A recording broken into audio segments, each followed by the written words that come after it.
What's up guys, it's Cruz and I'm getting ready to make dinner right now, so I thought it would be the perfect time for me to show you guys how I make my alkaline mac and cheese. Now this recipe is featured in my cookbook along with 49 other amazing recipes, so definitely check it out, but let's get going. Alright guys, so I had a lot of questions about what brands I use specifically in this recipe. So for the coconut milk, I use Arroyo de coconut milk because it comes in a box, but you can find it at the Asian markets or on Amazon.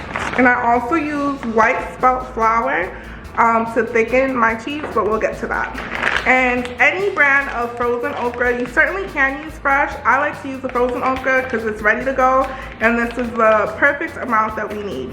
Now today I have Eden kamut elbows, but you can make this recipe with any approved alkaline pasta. And you also want to use pure powdered annatto. So this is the brand that I use. I just happen to find it on Amazon, so I hope that helps a little bit too.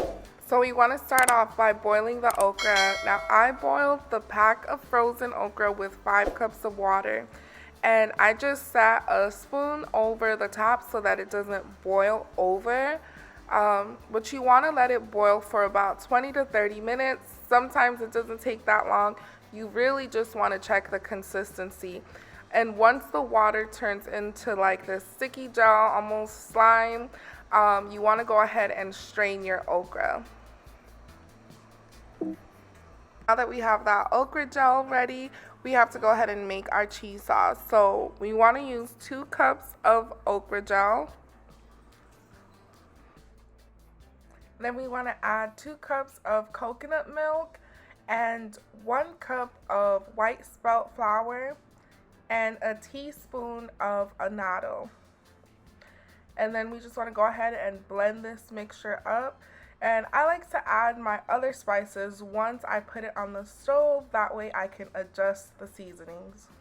Now that I have my cheese sauce in the pan over medium-high heat, I'll add 3 tablespoons of key lime juice, 2 teaspoons of sea salt, and I use about 1.5 to 2 teaspoons of onion powder and about 1/4 teaspoon of cayenne pepper.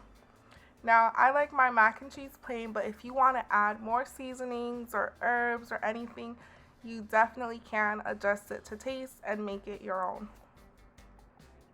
Alright guys, so once the pot starts to heat up, the flour is going to start to cook in it, so you want to make sure that you stir quickly to remove any lumps. And this process doesn't take long, but once it starts to heat up and it cooks through, then the color will start to change and that annatto will start releasing the yellow color that's going to give our mac and cheese that real cheese look. So now that our sauce is cooked through, you just want to check the consistency. If it gets too thick, you guys, you can always just add a little bit of water to thin it out. But I like to keep it a little bit thicker for my mac and cheese. When I use this recipe for a nacho cheese sauce, I like to make it a little bit runnier. So you definitely can play with the consistency in this recipe. Alright, the cheese sauce is done, you guys. I just like to taste it at this point, make sure the seasonings are just right. You can kind of adjust it if needed, but let's go ahead and add in our pasta now, and then we're just going to combine it and it's all done. Alright guys, so I'm adding in my approved pasta. And with this recipe, I prefer to keep it stovetop. I just think it stays a lot creamier, but you definitely can put it in the oven if you want that baked macaroni and cheese feel. I would say just put it on broil, on a low broil for a few minutes just to get a crust over the top. But I don't like baking it because that okra gel dries out. So it's definitely better stovetop, my personal opinion. But I hope you guys enjoy this recipe. I'm getting ready to eat my dinner now. I prepared my barbecue portobello mushrooms. You guys, the recipe for my barbecue sauce is in my cookbook, along with my cheesy stuffed tomatoes. You guys, these are so good.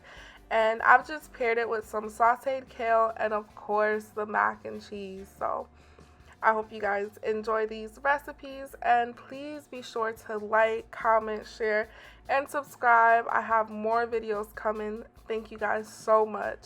Bye.